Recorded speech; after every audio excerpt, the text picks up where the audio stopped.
Hello friends, आज के इस वीडियो में हम बात करेंगे बिहार गृह रक्षक Bihar home guard online form fill up 2025 आप कैसे कर सकते हैं, इसकी लास्ट डेट अपडेट के बारे में। तो फ्रेंड्स यहाँ पर देखिए, जो लास्ट डेट है अप्लाई करने की इस फॉर्म को वो 16 अप्रैल 2025 है। इस डेट से पहले आपको इस फॉर्म को अप्लाई करना है, फॉर्म को सबमिट करना है। कोई भी दिक्कत है तो आप इस हेल्प डेस्क नंबर पर संपर्क कर सकते हैं। आपको अगर रजिस्ट्रेशन नंबर या SMS के जरिए प्राप्त नहीं हुआ है तो आप यहाँ पर क्लिक करेंगे और इसके बाद आपकी जो बेसिक जानकारी है वो डालकर आप सबमिट करेंगे तो आपको आपका रजिस्ट्रेशन ID भी मिल जाएगा। इसका जो लेटेस्ट एडवर्टाइजमेंट है वो भी आपका जारी हो गया है। तो आप यहाँ पर देख सकते हैं जो न्यू नोटिस यहाँ पर लेटेस्ट नोटिफिकेशन जारी हुआ है वो आप यहाँ से डाउनलोड कर सकते हैं। टोटल 15,000 पोस्ट है और इसमें फ्रेंड्स आपको यहाँ पर देखिए जो जिले वाइज वैकेंसीज है वो आपको यहाँ पर दी गई है। टोटल कितनी वैकेंसीज हैं और फ्रेंड्स फीमेल कैंडिडेट के लिए कितने नंबर ऑफ पोस्ट आपके यहाँ पर रहेंगे, तो ये सारी जानकारी आप यहाँ पर चेकआउट कर सकते हैं। आगे बढ़ने से पहले आप सभी से निवेदन है, वीडियो को पूरा एंड तक जरूर देखिएगा और जल्दी से लाइक करके चैनल को सब्सक्राइब कीजिएगा ताकि नई भर्तियों की जानकारी आपको सबसे पहले मिल। अब बात करते हैं यहाँ पर कैसे आपको इसमें ऑनलाइन आवेदन करना है। तो इसके लिए आपको अप्लाई का यहाँ पर ऑप्शन मिलता है, आप इस लिंक पर क्लिक करेंगे अप्लाई करने के लिए। तो सबसे पहले फ्रेंड्स यहाँ पर देखिए आवेदक का नाम आपको देना है। तो यहाँ पर फ्रेंड्स आवेदक का पूरा नाम आप यहाँ पर एंटर करेंगे। इसके बाद आपको यहाँ पर देना है फादर नेम या आपका हस्बैंड नेम, वो आप यहाँ पर प्रोवाइड करेंगे और आपका मदर नेम आपको यहाँ पर देना होगा। इसके बाद है आवेदित जिला। तो आपको यहाँ पर फ्रेंड्स जो भी आप यहाँ से आवेदन करना चाहते हैं वो आपको यहाँ पर ऑप्शन मिलेगा, वो आपको सेलेक्ट करना होगा। इसके बाद आपका प्रखंड आएगा, तो आपको यहाँ प्रखंड की लिस्ट मिल जाती है। तो आप यहाँ से आपका जो भी प्रखंड है वो आप यहाँ से सेलेक्ट कर सकते हैं। इसके बाद फ्रेंड्स सेलेक्ट करने के बाद आपका जो पोस्ट ऑफिस है उसका नाम आपको देना है, आपके थाने का नाम देना है, ग्राम या नगर निकाय का नाम देना है और आपका पूरा एड्रेस देखिए आपको यहाँ दिया गया है जिस तरह से, इस तरह से आपको एड्रेस आपको देना होगा।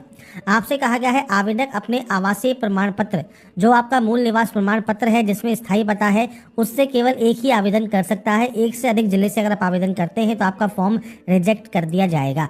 तो आप जिस भी फ्रेंड्स आपका जो मूल निवास प्रमाण पत्र है उस पर जो भी आपका स्थायी पता है उसके अकॉर्डिंग ही आपको आवेदन करना है। इसके बाद है आपका डेट ऑफ बर्थ। तो आप इस कैलेंडर पर क्लिक करें, आपका फ्रेंड्स जो भी डेट ऑफ बर्थ है वो आप यहाँ से देखिए सेलेक्ट कर सकते हैं। आपको यहाँ से आपका जो भी डेट ऑफ बर्थ है वो आप यहाँ पर सेलेक्ट कर पाएंगे। तो ये आपके अकॉर्डिंग आपका जो डेट ऑफ बर्थ है वो आपको सेलेक्ट करना है। 1 जनवरी 2025 को ये काउंट होगा। इसमें फ्रेंड्स जो एज है वो 1/1/2025 को काउंट की जा रही है। 19 से 40 वर्ष के बीच में आपकी एज होनी चाहिए। इसके बाद है जेंडर ऑप्शन, जेंडर सेलेक्ट कीजिए।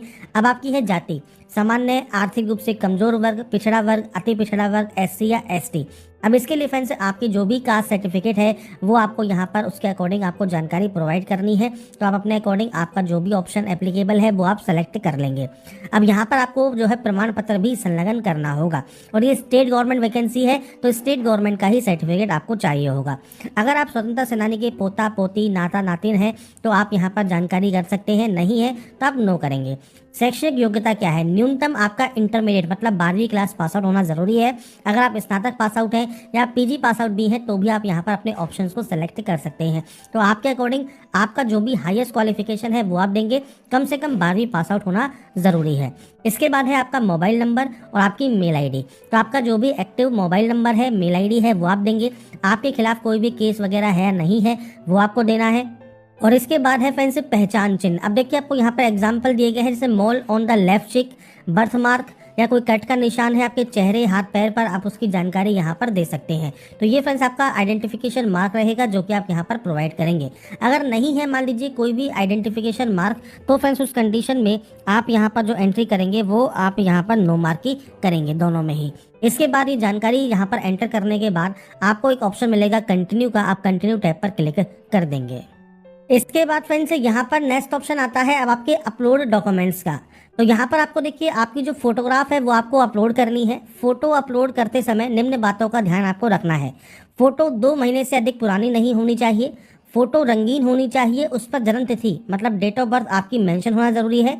फोटो का जो बैकग्राउंड है वो सफ़ेद होना चाहिए। फोटो का साइज 0 से 100 KB के बीच में हो और जेपीजी फॉर्मेट में हो तो ही वो आपका यहाँ पर अपलोड होगा। सिग्नेचर के लिए फ्रेंड्स आपका हस्ताक्षर का बैकग्राउंड भी सफ़ेद होना चाहिए। 0 से 50 KB मतलब 50 KB से कम साइज में आपको सिग्नेचर अपलोड करना है। सिग्नेचर 2 तरह से अपलोड होंगे, अंग्रेजी में और हिंदी में, तो आपको सिग्नेचर यहाँ अपलोड करने होंगे। इसके अलावा देखिए आपका निवास प्रमाण पत्र यह आपका अपलोड होगा PDF फॉर्मेट में। आपका जो डेट ऑफ बर्थ मतलब आपका जो 10th सर्टिफिकेट या मार्कशीट है वो आपको अपलोड करना है। इंटरमीडिएट का जो मार्कशीट है या प्रमाण पत्र है वो आपको अपलोड करना है और मार्कशीट यहाँ पर आप अपलोड करेंगे। तो आपका यहाँ पर देखिए 2 तरह से अपलोड होता है, एक आपका सर्टिफिकेट होता है, एक पे आपके मार्क्स होते हैं। तो वो फ्रेंड्स आपको यहाँ पर इस तरह से अपलोड करना होगा। आरक्षण लेने के लिए आपका कास्ट सर्टिफिकेट आपको यहाँ पर अपलोड करना होगा। तो ये डॉक्यूमेंट्स यहाँ पर रिक्वायर्ड हैं। इसके बाद है डॉक्यूमेंट अपलोड। तो यहाँ पर फ्रेंड्स देखिए जो डॉक्यूमेंट्स हैं वो आपको PDF फॉर्मेट में ही अपलोड करने हैं। तो आप PDF में जो आप अपलोड करते हैं इसके लिए फ्रेंड्स आप गूगल पर जाएंगे और JPG टू PDF लिखेंगे। आपके सामने देखिए बहुत सारे यहाँ पर ऑनलाइन सॉफ्टवेयर अवेलेबल हैं। आप किसी भी ऑप्शन को सेलेक्ट कर लें, सेलेक्ट JPG इमेज करें। मैंने फ्रेंड्स यहाँ पर सिर्फ एक सैंपल यहाँ पर सेलेक्ट किया है। आप यहाँ पर जो भी आपकी मार्कशीट है वो सर्टिफिकेट है या मूल निवास प्रमाण पत्र है वो आप सेलेक्ट कर लेंगे, पोर्ट्रेट मोड में रखें। इसके बाद फ्रेंड्स आपको यहाँ पर कन्वर्ट टू PDF का ऑप्शन मिलेगा और यहाँ पर फ्रेंड्स आपको डाउनलोड PDF का ऑप्शन मिल जाएगा। आपकी देखिए फाइल डाउनलोड यहाँ पर हो जाएगी। इसके बाद फ्रेंड्स आपको यहाँ पर जो फाइल है वो आपको यहाँ पर अब अपलोड करनी है। ब्राउज पर क्लिक करने के बाद आपको सिंपली ब्राउज पर क्लिक करना है, फाइल को सेलेक्ट करके अपलोड करना है। इसके बाद यहाँ से आपको इंस्ट्रक्शंस को रीड आउट करना है, कैप्चा कोड को फिल करना है और सेव एंड कंटिन्यू यहाँ से आपको डाटा को कर देना है। इसके बाद फ्रेंड्स आपके सामने यहाँ पर आता है आपका प्रीव्यू सेक्शन। तो आपने जो भी डिटेल्स फिल की है, बेसिक डिटेल्स फिल की हैं, डॉक्यूमेंट्स अपलोड किए हैं, अगर आपको लगता है कोई भी गलती हो गई है किसी भी तरह की, आपको देखिए यहाँ पर एक ऑप्शन मिलता है एडिट का, तो आप इस ऑप्शन से एडिट कर सकते हैं आपके एप्लीकेशन फॉर्म को। अगर आपको लगता है कोई भी गलती नहीं है किसी भी स्टेप में तो आपको यहाँ पर कन्फर्म का ऑप्शन मिलेगा। आप यहाँ से डाटा को कन्फर्म कर देंगे। कंफर्म करने के बाद फ्रेंड्स आपके सामने यहाँ पर देखिए इस तरह का एक डायलॉग बॉक्स ओपन होगा। अब ये डायलॉग बॉक्स क्या है, तो इसमें फ्रेंड्स आपके रजिस्टर मोबाइल नंबर पर एक यहाँ पर फ्रेंड्स OTP आती है 6 डिजिट की। वो OTP आपको यहाँ पर टाइप करनी होगी और उसके बाद आपको सिंपली यहाँ से वेरीफाई करना होगा। वेरीफाई करने के बाद नेक्स्ट ऑप्शन आएगा आपके पेमेंट का। अब आपको यहाँ पर देखिए आपकी जानकारी शो होगी। यहाँ पर भुगतान विकल्प आपको एक ही दिया गया है, आप सब पैसा को ही सेलेक्ट करेंगे और उसके बाद पेमेंट आपको यहाँ शो होगा और मेक ए पेमेंट का आपको ऑप्शन मिलेगा, आप इस पर क्लिक करेंगे। अब इस ऑप्शन पर क्लिक करने के बाद फ्रेंड्स आपके सामने यहाँ पर देखिए मल्टीपल पेमेंट ऑप्शंस हैं, जैसे कार्ड का ऑप्शन है, UPI का ऑप्शन है, QR कोड का ऑप्शन है, नेट बैंकिंग का ऑप्शन है। तो जैसे फ्रेंड्स मान लीजिए आप कार्ड सेलेक्ट करते हैं तो कार्ड डिटेल्स को आप यहाँ पर फिल कर सकते हैं, card number, card holder name, कब तक वैलिड है, CVV नंबर क्या है और प्रोसीड टू पे आप यहाँ से कर सकते हैं।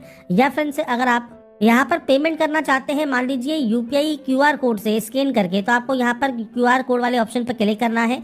आपको इस ऑप्शन को क्लिक करना होगा और इसके बाद फ्रेंड्स आपके सामने यहाँ पर देखिए फ्रेंड्स एक QR कोड यहाँ पर जनरेट हो जाएगा और ये इस QR कोड को आपको स्कैन करना है। स्कैन करने के बाद किसी भी गूगल पे से या पेटीएम से या फ़ोन पे से जिससे भी आप QR कोड स्कैन करना चाहें कर सकते हैं। स्कैन करने के बाद आपका फ्रेंड्स जो पेमेंट है वो कंफर्म हो जाएगा। पेमेंट कंफर्म जैसे ही आपका होता है आपका फ्रेंड्स जो फॉर्म है वो फाइनली सबमिट हो जाएगा। इसके बाद फ्रेंड्स यहाँ पर देखिए जो आपका यूजर नेम एंड पासवर्ड जो आपको मिला है वो डालकर फ्रेंड्स आप यहाँ से सिंपली लॉगिन कर सकते हैं और बाद में भी चाहें तो आपके फॉर्म की प्रोसेस को कंप्लीट कर सकते हैं या फॉर्म का प्रिंट आउट आप सेव या डाउनलोड करके अपने पास रख पाएंगे। तो यहाँ पर फ्रेंड्स देखिए जो जानकारी है Bihar home guard online form fill up 2025 की, इसकी सारी जानकारी मैंने आपको प्रोवाइड कर दी है। अगर आपको हमारी अपडेट पसंद आई है तो लाइक सब्सक्राइब नीचे जरूर कीजिए।